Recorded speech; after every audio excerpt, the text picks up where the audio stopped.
Gjithkisha ishte e mbushur me njerëz. Muzika e butë e dasmës jehonte ndërsa nusja ecte drejt altarit me fustan të bardhë dhe buzëqeshje të ndrojtur. Dhëndri e priste me sytë plot dashuri. Gjithçka dukej perfekte derisa një zë nga fundi I kishës theu qetësinë. Ndaloje këtë martesë. Të gjithë kthyen kokën. Një burr I panjohur qëndronte në këmbë, I zbehtë dhe me një shikim të vendosur. Ai hodhi një hap përpara dhe tha fjalë që askush nuk I priste. Para se të martoheni duhet të dini se nusja është shtatzën, dhe fëmia nuk është I dhëndrit. Në atë moment heshtja ras si një re e rënd mbi të gjithë kishën. Në qytetin e vogël të Beratit, njerëzit njinin pothuajse gjithçka për njëri tjetrin. Rrugët me kaldrëm, shtëpitë e vjetra dhe lagjet e qeta ruanin histori dashurie. Konflikte familjare dhe sekrete që shpesh mbeteshin të fshehura për vite të tëra. Elira ishte një nga vajzat më të bukura të qytetit. Me flokë të gjatë të zinj dhe sy të thellë që dukeshin sikur mbanin brenda shumë mendime. Ajo tërhiqte vëmendjen kudo që shkonte. Por ajo nuk ishte vetëm e bukur. Ishte edhe e sjellshme, e edukuar dhe e respektuar nga të gjithë. Familja e saj ishte modeste. Babai punonte si elektricist dhe nëna kishte vite që kujdesej për shtëpinë. Ata nuk kishin shumë para, por kishin një gjë që shumë familje nuk e kishin: qetësi dhe dashuri. Të paktën kështu dukej nga jashtë. Në të vërtetë, Elira mbante brenda një sekret që askush nuk e dinte. As prindërit, as miqt, as dhëndri që do ta priste në altar pas pak javësh. Dhëndri quhej Arbeni. Ai ishte disa vite më I madh se ajo dhe punonte si arkitekt në Tiranë. Arbeni ishte një burr I qetë, I matur dhe shumë I respektuar në familjen e tij. Kur ai e njohu Elirën në një festë familjare, ishte dashuri me shikim të parë. Ai u mahnit nga thjeshtësia e saj dhe nga mënyra si ajo fliste me njerëzit me respekt dhe për ulësi. Pas disa muajsh lidhje, Arbeni I propozoi martesë. Për familjet e tyre, kjo ishte një ngjarje e madhe. Një dasmë e bukur ishte planifikuar dhe të gjithë flisnin për të në qytet. Por ndërsa përgatitjet për dasmën vazhdonin, Elira filloi të ndryshonte. Ajo dukej më e heshtur, më e menduar, ndonjëherë dukej sikur ishte e friksuar. Nëna e saj e vuri re një mbrëmje ndërsa po përgatisnin ftesat e dasmës në tavolinën e kuzhinës. Elira, tha ajo butë, je mirë? Vajza ngriti kokën dhe buzëqeshi lehtë. Po mama, jam vetëm pak e lodhur. Por nëna e saj e njihte shumë mirë. Ajo e kishte parë të rritej. E kishte parë kur gënjente. Dhe atë natë kuptoi se diçka nuk ishte në rregull. Megjithatë nuk insistoi. Mendoi se ndoshta vajza e saj ishte thjesht e stresuar nga përgatitjet e dasmës. Por e vërteta ishte shumë më e rëndë. Sepse disa muaj para se Arbeni t'i propozonte, Elira kishte kaluar një periudhë të vështirë në jetën e saj. Në atë kohë ajo kishte njohur një burr tjetër. Ai quhej Daniel. Danieli nuk ishte nga Berati. Ai kishte ardhur për të punuar për disa muaj në një projekt ndërtimi në qytet. Ishte I gjatë, karizmatik dhe kishte një mënyrë të veçantë për të folur që I bënte njerëzit ta dëgjonin me vëmendje. Kur Elira e takoi për herë të parë në një kafe në pranë lumit, ajo nuk mendoi se jeta e saj do të ndryshonte. Por Danieli kishte një mënyrë të veçantë për të hyrë në jetën e njerëzve. Ai ishte spontan, aventurier dhe ndryshe nga të gjithë burrat që Elira kishte njohur më parë. Për disa javë ata filluan të takoheshin shpesh. Fillimisht si miq. Pastaj gjithçka ndryshoi. Një natë vere, ndërsa shëtisnin pranë lumit Osum, Danieli I rrëfeu se do të largohej nga qyteti pas disa javësh. Punën time e kam të përkohshme këtu, tha ai. Ndoshta nuk do të kthehem më. Ajo ndjeu një boshllëk në zemër, sepse në ato pak javë kishte filluar të ndjente diçka për të. Atë natë ata qëndruan bashkë deri vonë. Dhe ajo ishte nata që ndryshoi gjithçka. Pas disa javësh, Danieli u largua nga qyteti. Ai premtoi se do ta telefononte, por telefonata nuk erdhi kurrë. Ditët kaluan, pastaj javët, dhe Elira filloi të kuptonte se ndoshta ai nuk do të kthehej më. Ajo u përpoq të harronte, u përpoq të vazhdonte jetën. Dhe pikërisht në atë kohë në jetën e saj hyri Arbeni. Ai ishte I sjellshëm, serioz dhe shumë I dashur me të. Ndryshe nga Danieli, ai ofronte stabilitet, siguri, një të ardhme. Kur ai propozoi martesë, Elira mendoi se ndoshta kjo ishte mënyra për të filluar një jetë të re, për të lënë pas të kaluarën. Por disa javë më vonë ndodhi diçka që e tronditi. Një mëngjes ajo u zgjua me një ndjenjë të çuditshme. Marramendje, të përziera. Në fillim mendoi se ishte thjesht lodhje, por kur simptomat vazhduan për disa ditë, ajo vendosi të shkonte në një farmaci dhe të blinte një test shtatzënie. Ajo e bëri testin në banjën e vogël të shtëpisë së saj, dhe kur pa rezultatin, duart filluan t'i dridheshin. Testi ishte pozitiv. Ajo ishte shtatzën, dhe në atë moment një mendim i vetëm i kaloi në përmendje. Fëmia nuk ishte i Arbenit, ishte i Danielit. Bota e saj u shemb. Ajo ul në dyshemen e banjës dhe filloi të qante në heshtje, duke mbajtur testin në dorë, sepse e dinte që jeta e saj nuk do të ishte më kurrë e njëjtë. Dhe ndërsa dita e dasmës afrohej gjithnjë më shumë, sekreti i saj po bëhej gjithnjë më i rrezikshëm, sepse sekretet të tilla nuk mund të fshihen përgjithmonë, dhe shumë shpejt e vërteta do të dilte në dritë në mënyrën më të papritur. Ditët pas zbulimit të testit të shtatzënisë kaluan si në mjegull për Elirën. Ajo vazhdonte të buzëqeshte para familjes, të bënte prova për fustanin e nusërisë dhe të fliste për planet e dasmës me miqt. Nga jashtë dukej si një vajzë e lumtur që po përgatitej për ditën më të bukur të jetës së saj. Por brenda saj gjithçka ishte rrëmuj. Çdo natë kur mbetej vetëm në dhomën e saj, mendimet e saj ktheheshin te i njëjti fakt që nuk mund ta ndryshonte. Ajo ishte shtatzën dhe fëmia nuk ishte i Arbenit. Ajo e mbante dorën mbi bark pothuajse instinktivisht, sikur kërkonte të ndjente diçka. Por ende ishte shumë herët. Megjithatë ndjenja e përgjegjësisë ishte e rëndë. Çfarë duhet të bënte? Ti tregonte Arbenit të vërtetën, të anulonte dasmën, të përballej me turpin para gjithë qytetit. Në një vend të vogël si Berati, një lajm i tillë përhapej më shpejt se era. Njerëzit flisnin për gjithçka, dhe një histori si kjo do të bëhej tema e çdo kafeneje. Prindërit e saj do të turpëroheshin. Babai i saj ishte një burr krenar dhe i ndershëm. Ai e kishte rritur vajzën e tij me shumë sakrifica. Si do ta përballonte ai një skandal të tillë? Elira e dinte që nuk kishte forcë për ta parë baban e saj të përulur para njerëzve.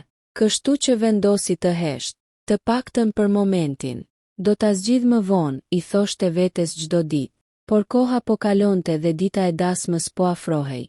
Ndërkohë, Arbeni ishte më i lumtur se kurrë. Ai kishte filluar të fliste për jetën që do të ndërtonin së bashku në Tiranë. Kishte gjetur një apartament të bukur pranë qendrës dhe shpesh i tregonte Elirës fotografit të tij në telefon. Shiko këtë dhomë, i tha një mbrëmje ndërsa pinin kafe në një lokal të qetë. Mendoj se do të jetë dhoma jonë e gjumit. Elira buzëqeshi, por zemra i rrihte fort. Ajo e shikonte Arbenin dhe ndjente një ndjenjë faji që po e gërryente nga brenda. Ai ishte i mirë, i ndershëm, ndoshta shumë më i mirë se sa meritonte ajo. Arben, tha ajo ngadalë. Ai ngriti syt nga telefoni. Po, ajo donte të fliste. Donte t'i tregonte gjithçka në atë moment, por fjalët nuk dolën. Në vend të tyre, ajo tha vetëm, falënderim për gjithçka që po bën për ne. Ai buzëqeshi dhe i mori dorën. Ti je gjëja më e mirë që më ka ndodhur ndonjëherë.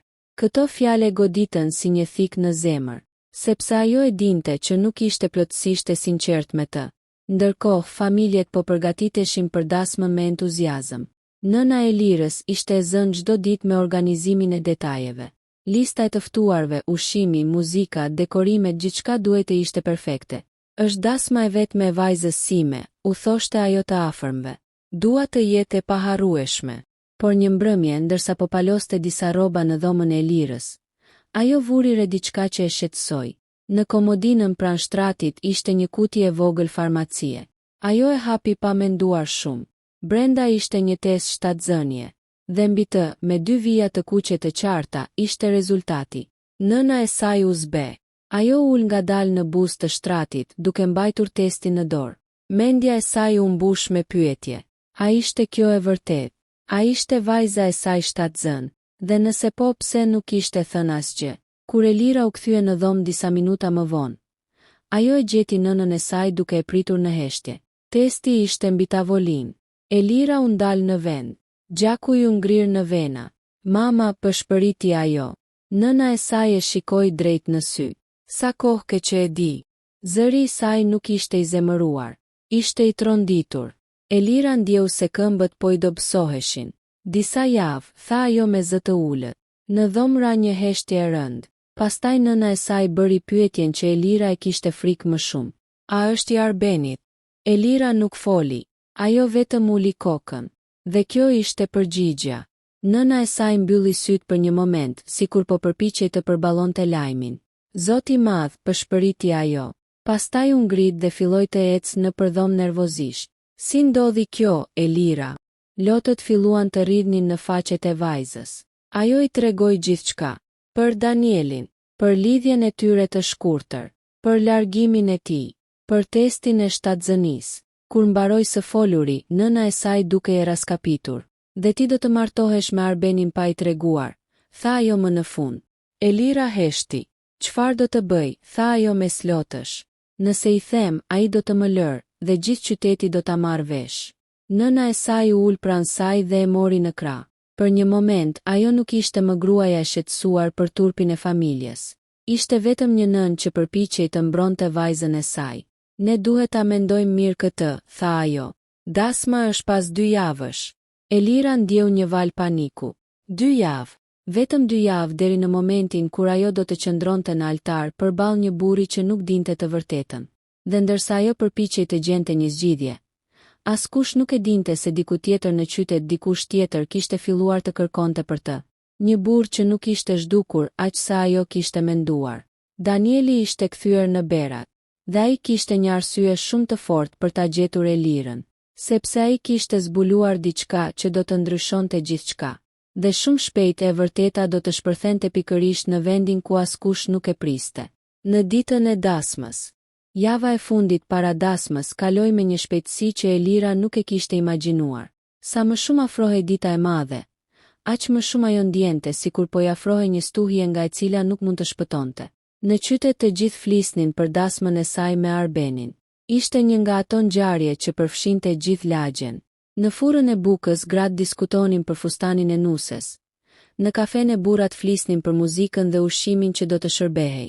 Familja e Arbenit ishte e njohur dhe respektuar. Kjo e bënte dasmën edhe më të madhe. Por ndërsa njerëzit qeshnin dhe planifikonin festën, Elira jetonte me një ankth që rritej çdo ditë. Nëna e saj ishte e vetmja që e dinte të vërtetën. Ajo kishte vendosur të mos i tregonte askujt tjetër, as babait të Elirës. Të paktën jo për momentin. Babai yt nuk do ta përballonte dot këtë lajm tani, kishte thënë ajo një mbrëmje ndërsa qëndronin në kuzhinë. Elira ishte ulur në karrige, me duart mbi bark. Mama ndonjëherë mendoi të anuloj dasmën, tha ajo me zë të ulët. Nëna e saj e pa drejt në sy. Nëse anulon tani, të gjithë do të fillojnë të pyesin pse. Po nëse martohem dhe më pas dele vërteta? Kjo pyetje mbeti pezull në ajër. Nëna e saj nuk kishte përgjigje, sepse e dinte që çdo rrugë që zgjidhnin do të sillte dhimbje. Ndërkohë Arbeni ishte i zënë me përgatitjet e fundit. Ai ishte i lumtur dhe plot energji. Shpesh telefononte Elirën për gjëra të vogla. Mos haro që nesër kemi provën e fundit të ceremonisë, i tha një pasdite. Po e di, u përgjigja ajo. Dhe pas dasmës dua të çoj në Itali për disa ditë. 1 muaj mjalti i vogël. Elira u përpoq të buzëqeshte. Ideja e një të ardhmeje me të e bënte të ndihej edhe më fajtore. Arbeni meritonte të vërtetën, por ajo nuk kishte guximin t'ia thoshte. 2 ditë para dasmës, Elira vendosi të dilte për një shëtitje të shkurtër në qytet. Ajo kishte nevojë për ajër. Rrugët e Beratit ishin të qeta atë pasdite. Turistët e rrallë shëtisnin me shtëpive të bardha dhe kaldrëmeve të vjetra. Elira kaloi pranë lumit Osum, vendi ku dikur kishte kaluar shumë kohë me Danielin. Kujtimet u kthyen me njëherë. Të qeshurat, bisedat e gjata, premtimet që ai kishte bërë. Ajo ndaloi për një moment dhe vështroi ujin që rrithte. Dhe pikërisht atëherë ndjeu dik pas saj. Elira. Zëri ishte i ulët, por i njohur. Zemra e saj u ndal për një moment. Ajo u kthye ngadalë, dhe përballë saj qëndronte Danieli. Ai dukej pothuajse i njëjtë si më parë. I gjatë, me flokë të errët dhe me të njëjtin shikim që dikur e kishte bërë të ndjente flutura në stomak. Por këtë herë ndjenja ishte krejt tjetër. Ishte frikë. Daniel pëshpëriti ajo. Ai bëri disa hapa drejt saj. Nuk mendova se do të më shikoje përsëri, tha ai. Elira ndjeu zemrën që po i rrihte fort. Çfarë po bën këtu? Pyeti ajo. Ai mori frym thellë. U ktheva disa ditë më parë. Pse? Ai e pa me një shprehje serioze. Sepse mora vesh diçka. Elira ndjeu një dridhje në trup. Çfarë? Që po martohesh? Ajo uli sy. Po. Një heshtje shkurtër kaloi mes tyre. Pastaj Danieli bëri pyetjen që ajo kishte frikë më shumë. Dhe, a është e vërtet që je shtatzën? Elira ngriti kokën me njëherë. Sytë e saj u zgjeruan nga tronditja. Si e di këtë? Ai nuk u përgjigj me njëherë. Kam dëgjuar disa gjëra, tha më në fund. Berati është qytet i vogël. Elira ndjeu panikun që po rritej brenda saj. Askush nuk duhet ta di këtë, tha ajo. Danieli e shikoi me vëmendje. Unë dua vetëm të di një gjë. Ai bëri një hap më afër. A është fëmia im? Ajri u bëi rënd mes tyre. Elira ndjeu se nuk kishte më ku të fshihej. Lotët filluan t'i mbushnin sy. Po, tha ajo më në fund. Danieli mbeti i heshtur për disa sekonda. Shprehja në fytyrën e tij ndryshoi. Ishte një përzierje tronditjeje dhe mendimi të thellë. Pra do të martohesh me një burr tjetër ndërsa pret fëmijën tim, tha ai. Elira fshiu lotët. Nuk ishte planifikuar kështu. Po tani çfarë do të bësh? Ajo nuk kishte përgjigje, sepse edhe ajo vetë nuk e dinte. Danieli vështroi përreth për një moment. Pastaj u kthye sërish nga ajo. Arbeni e di. Jo. Do t'ia thuash. Elira ndjeu zemrën që i shtrëngohej. Nuk mundem. Danieli heshti për një moment të gjatë. Pastaj tha diçka që e bëri gjakun e saj të ngri. Nëse ti nuk ja thua ndoshta do ta bëj unë. Elira bëri një hap prapa. Jo, Daniel, të lutem. Pse jo? Sepse do të shkatërosh gjithçka. Ai e pa drejt në sy. E vërteta ndonjëherë shkatëron gjëra, por është ende e vërteta. Fjalët e tij i mbetën në mendje si një jehon. Elira ndjeu se gjithçka po dilte jashtë kontrollit.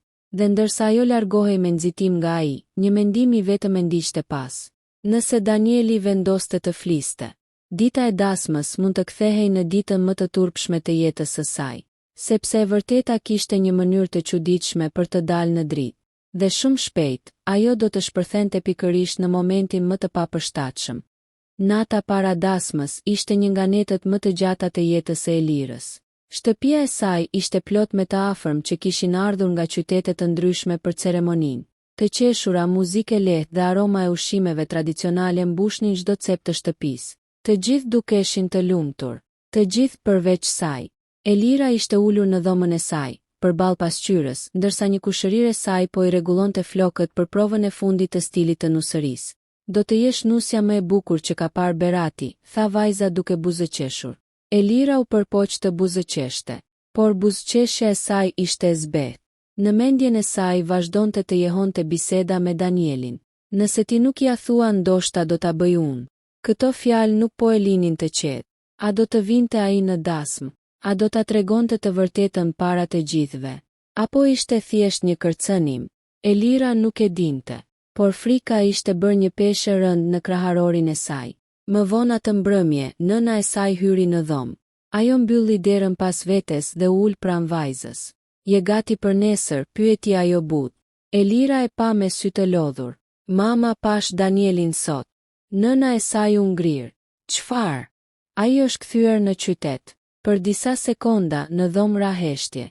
Çfarë donte, pyeti nëna më në fund. E di për shtatzënin. Nëna e saj u zbe. Si është e mundur? Nuk e di, por ai e di. Ajo heshti për një moment dhe pastaj shtoi.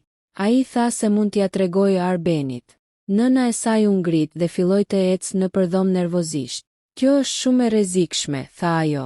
Po sikur të vi nesër. Elira ndjeu një dridhje. Kam frikë pikërisht nga kjo. Nëna e saj u ndal dhe e pa drejt në sy. Duhet ta gjejmë dhe të flasim me të. Jo, tha Elira me njëherë. Pse? Sepse mund ta bëjmë situatën edhe më keq. Nëna e saj pshërëtiu thellë. Nuk mund të rrim thjesht duke pritur. Por në fund të fundit, kjo ishte pikërisht ajo që ndodhi. Ata nuk bën asgjë. Dhe nata kaloi me sankthit dhe pasigurisë. Mëngjesi i dasmës erdhi shumë shpejt.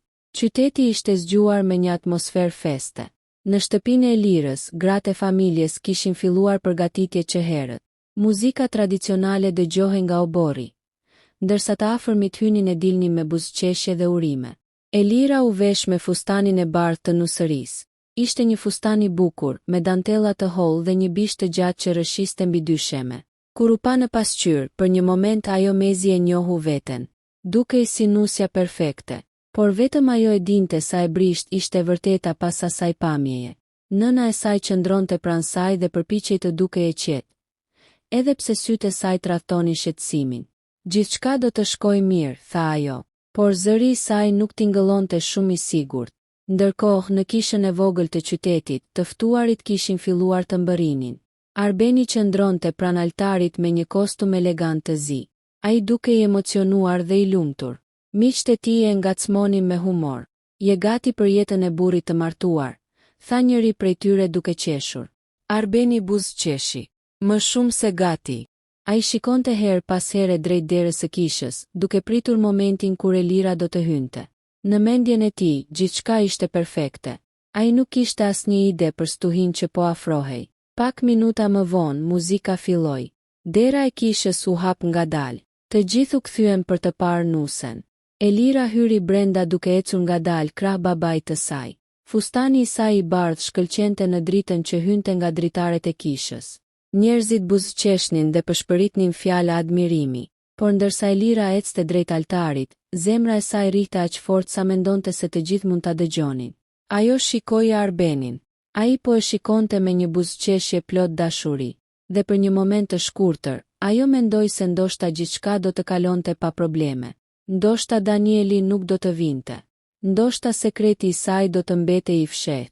Por pikërisht kur prifti filloi ceremoninë dhe pyeti nëse dikush kishte arsye pse kjo martesë nuk duhej të ndodhte. Një zë i fortë u dëgjua nga fundi i kishës. Unë kam një arsye. Të gjithë kthyen kokën me një herë.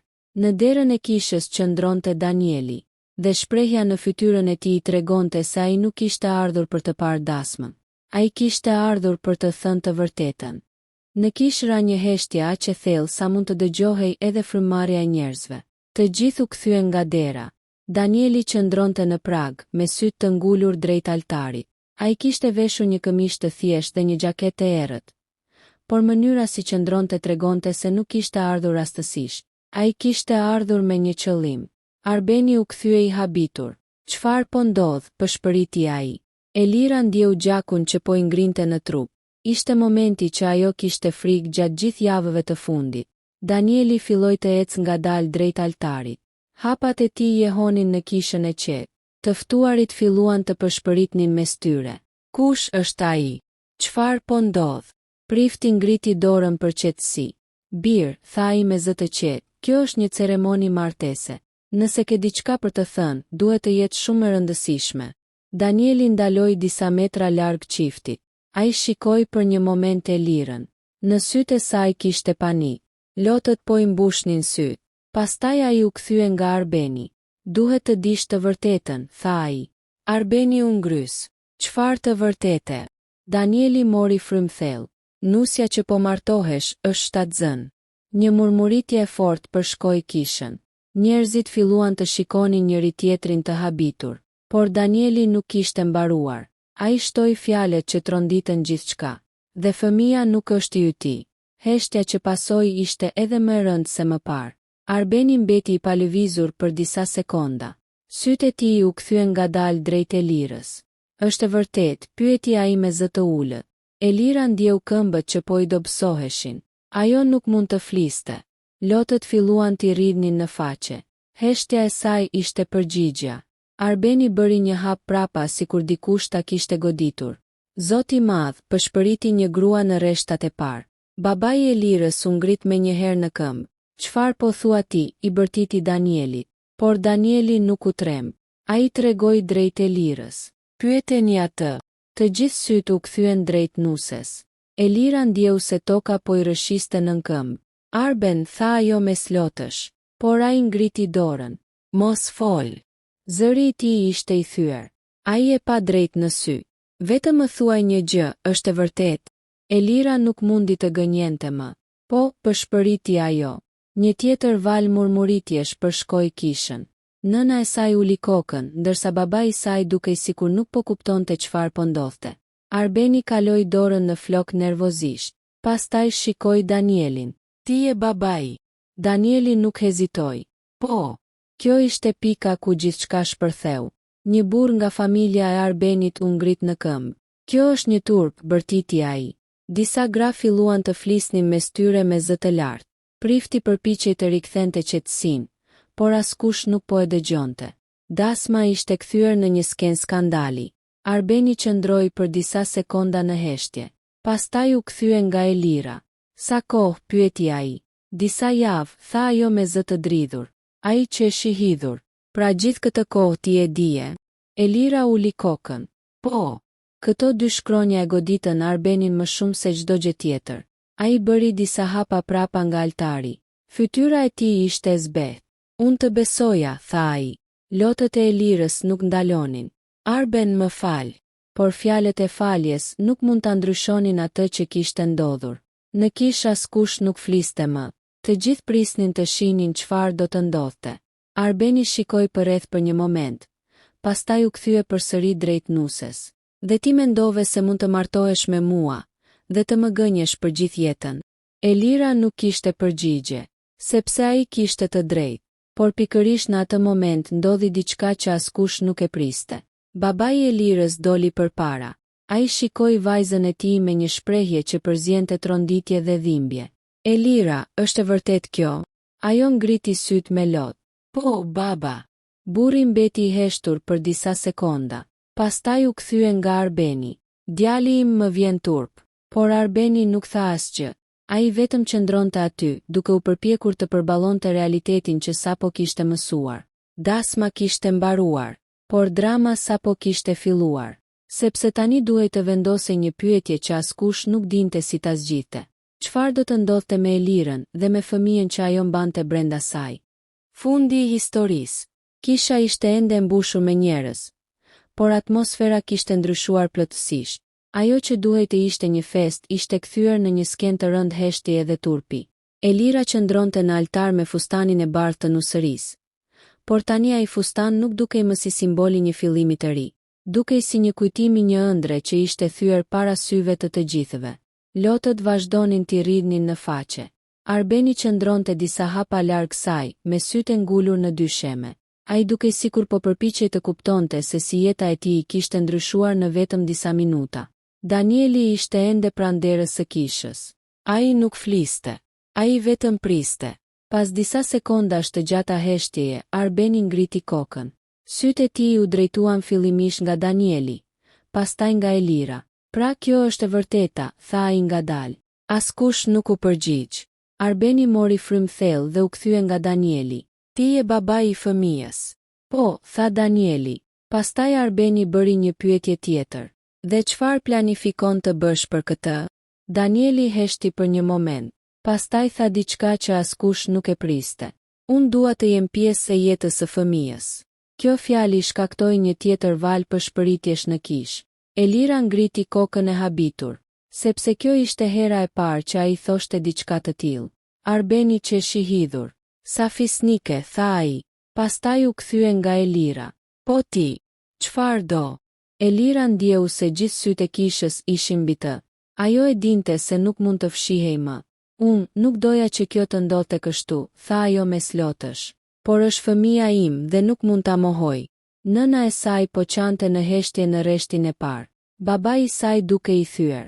Arbeni i mbylli syt për një moment. Kur i hapi përsëri, shprehja e tij kishte ndryshuar. Ai nuk dukej më i zemëruar. Dukej thjesht i lodhur. Unë të kam dashur, tha ai. Zëri i tij ishte i butë, por i rënd. Por dashuria nuk mund të ndërtohet mbi gënjeshtra. Ai hoqi unazën nga gishti. Dhe për disa sekonda të gjithë mbajtën frymën.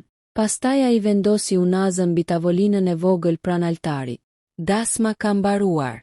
Fjalët e tij ranë në kishë si një vendim përfundimtar.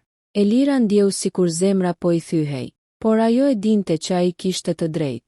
Arbeni u kthye dhe filloi të ecte drejt daljes. Asnjë nga miqtë e tij nuk foli. Ata vetëm e ndoqën me sy ndërsa ai largohej nga kisha. Kur dera u mbyll pas tij, gjithçka dukej edhe më e heshtur. Pas disa qastesh, njerëzit filluan të largoheshin një nga një. Dasma që duhej të ishte festa e vitit në qytet kishte përfunduar në mënyrën më të papritur. Disa muaj më vonë, në një mëngjes të qetë pranvere, Elira qëndronte në dhomën e maternitetit duke mbajtur në krah një foshnjë të vogël. Ishte një djalë. i vogël, i qetë dhe me sy të errët. Ajo e shikonte dhe ndjente një ndjenjë që nuk e kishte ndjer kur më parë. Dashuri. Një dashuri e pastër dhe e pakushtëzuar. Në deru dëgjua një trokitje e lehtë. Kur ajo ngriti syt, pa Danielin që qëndronte aty. Ai dukej nervoz. Si është, pyeti ai. Elira e pa për disa sekonda. Pastaj tha butë. Është djali yt. Danieli hyri ngadalë në dhomë. Ai u afrua dhe shikoi foshnjën. Në fytyrën e tij u shfaq një buzëqeshje e lehtë. Është i bukur, tha ai. Elira nuk tha asgjë, sepse ajo e dinte se jeta e saj nuk do të ishte e lehtë. Por ajo kishte bërë një zgjedhje, të jetonte me të vërtetën, edhe nëse ajo e kishte kushtuar shumë, sepse ndonjëherë e vërteta shkatëron një ditë, por mund të shpëtojë një jetë të tërë.